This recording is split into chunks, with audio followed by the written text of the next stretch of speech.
Tell me a ridiculous birth story that makes people go, I'll go first. So with my second, I was 38 weeks pregnant when my almost 2-year-old gave us all the stomach flu.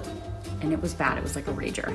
I had appointments that day to see if I was going to be induced because I had hypertension and we just weren't sure what was up, and I felt okay, so I went. On the way back from my ultrasound, I called my mom and I was like, ooh, I don't feel good. And it was like 3 o'clock in the afternoon when I started puking and shitting my pants. And so by 5, my husband and I were totally delirious. The almost 2-year-old is running around like a crazy person. I don't know what's going on. And I call my best friend and I'm like, I don't know what's going on. I don't feel good. Are these contractions? What's happening? And she was finally like, call an ambulance or I'm doing it for you. So I did. I called an ambulance. They got there and my husband, he's a cop. And he was like, they're not gonna let me get in this ambulance because I'm also puking. So I get in the ambulance, we drive away, and the really cute young paramedic is like, we need to check you, honey. And I was like, no, I'm shitting my. Tell me a ridiculous birth story that makes people go. So I worked in the NICU at the time and I had this like amazing birth plan. Like I knew all natural, the way to go, right? Until I got to around 8 centimeters and the pain was just unbearable. And it was actually more of the squeezing pain. It was more like knives kind of coming into me. And I was like, this isn't right. It wasn't right because I was feeling everything, even with an epidural. So they ended up moving the epidural a couple times, and it was like lightning bolts shooting down my leg. And so I had to get a second epidural. It didn't take, so they removed that one, and I got a third epidural. Finally, that took because I had an infection in my placenta, and I had 104 fever. So the entire birthing process was 18 hours, and actual pushing was 4 hours. And I was pushing and falling asleep, pushing and falling asleep because I had 104 fever.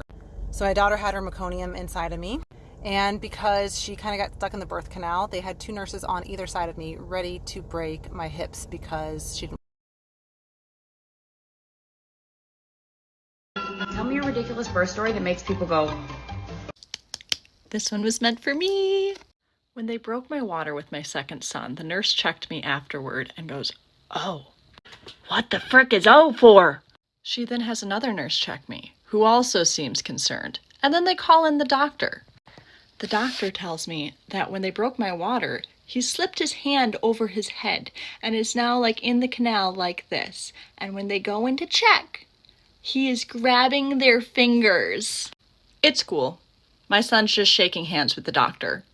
The doctor looked me straight in the face and said, if you feel something grabbing at your that you should let us know.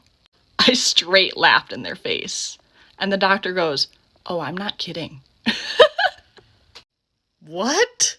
Good news is he eventually did pull his arm down and we were able to give birth. Tell me a ridiculous birth story that makes people go.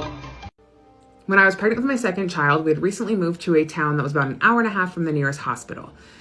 I start having regular contractions about 5 minutes apart, get down to the hospital, they monitor me. At this point, I'm 2 minutes apart, 7 centimeters dilated. This is my second birth, so it's probably gonna go pretty quickly. But the nurse on call said that I was not in quote unquote enough pain to be in labor and she could not admit me. So she sent us home. We drive an hour and a half home. At this point, I'm doubting that I have any concept of what labor is supposed to feel like, even though I have already birthed a child. And I just decide to bear every contraction. They're so bad, I'm vomiting. I'm very obviously in active labor at this point, but I'm like embarrassed and I don't want to burden anybody. I bear the entire thing. Finally, about an hour after getting home, I tell my husband, no, we need to go back, call the doctor. But hold on, I need to go to the bathroom first. I run to the bathroom to what I'm assuming is poop, reach down and feel my child's head. She was born over the toilet. Tell me a ridiculous birth story that makes people go. I was 18 years old. I was pregnant with my first child. No idea what to expect. When I finally got to 40 weeks pregnant, I asked my doctor if I could be induced because I was so big, my stretch marks were bleeding. This was me at 39 weeks, having contractions. Never let me get induced. Finally, I went into labor at 41 weeks, 8 days overdue, with my 8-pound baby. I was in labor for 3 days, and finally when it was time to push, I was pushing for 4.5 hours. He wouldn't come. He was lodged into my birth canal, and they told me that if I couldn't get him pushed out within 2 pushes with using the vacuum, they were going to do an emergency C-section where they would have to shove him back up through the birth canal and I had a 50% chance of dying. Part 2 is up now. Tell me a ridiculous birth story that makes people go, With my second one, this one, I was in labor for about 7 hours, and during that 7 hours, my water would not break, which I didn't think was a big deal. My firstborn, her water didn't break, and I had to, which she's right there, I had to have my water broke. Got to hour 6, and they were like, okay, your water still's not broke. What we're gonna try is for you to push and see if pushing will pop your water. There says, once we get done pushing and it pops, then I'll go get the doctor. She goes through her spiel and what she needs me to do, what she's gonna do, and to listen to her. Sweet, fine, whatever. We start pushing, and I tell her that I'm feeling a lot of pressure. She said, that's fine, that's the baby. We're gonna have you push again. So as I'm pushing, I tell my husband, I feel a lot of pressure. After 2 pushes, I still do not pop my water, and she looks under the drape and says, oh my God, stop. My husband's eyes went huge and his face went white. I'll have to tell you part 2.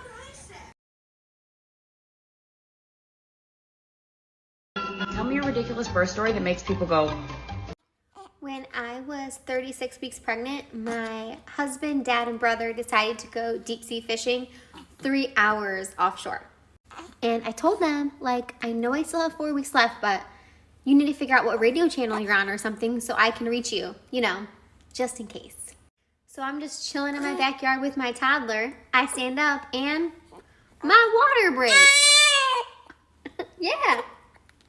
Side note, we were having a baby boy, and I wanted to name him Coast, but my husband was not totally on board yet. So now my water breaks, I'm freaking out, this baby's upside down, so I gotta get to the hospital. I try my husband's cell phone, goes straight to voicemail. I have no way of reaching them. So what do? I called the Coast Guard. And that's how I got my first choice in baby name. Coast. tell me a ridiculous birth story that makes people go, So I'm 31 weeks pregnant. My water breaks at 2:30 in the morning. Wake up my husband. We go to labor and delivery in my small town. Get transferred to Austin to St. David's. There they tell me I'm there until I'm 34. Then they'll induce me, unless she decided she wanted to come early. 2 days later, I went to the bathroom, felt something fall out, and told my husband to call the emergency number because I thought it was her umbilical cord. My husband comes in, tries to look, and says there's nothing there. And I'm like, no, you need to call our nurse. Nurse shows up, doesn't see anything. Checks again, sees something, rushes me to the OR. They tell me it's not the umbilical cord, but it is her foot. And that's how this one is. tell me a ridiculous birth story that makes people go, I started contracting at 34 weeks. I would contract every 10 minutes for like 4 hours straight. By 36 weeks, I was 3 centimeters and 80%. And I said, how long can I do this before I should be worried? And they said, pretty much forever. At 37 weeks exactly, my water broke at 6 p.m. We went to the hospital right away. They started me on Pitocin as soon as we got there. I started having contractions that were 2 minutes long, and I'd only have a 30-second break. They gave me fentanyl at 6 centimeters. Then I got an epidural at 7 centimeters, which didn't work. An hour and a half after that, it was time to push. So I pushed for 2 hours, and nothing happened. I said, hey, next time, just like reach in there and grab her and pull her out. My doctor said that's totally an option if you want. I said, no, it's fine. 30 seconds after that, they said, roll on your left, gave me some oxygen, and then said the words, we're gonna have to take you to C-section. tell me a ridiculous birth story that makes people go, So one of the first things that new parents usually say when their kid is born is she okay? Is he okay? Yeah, not my husband. My husband decided to look at me, look at the doctors, and with the straightest face ever, decided to say, why does she look like my brother? Mind you, he's an identical twin.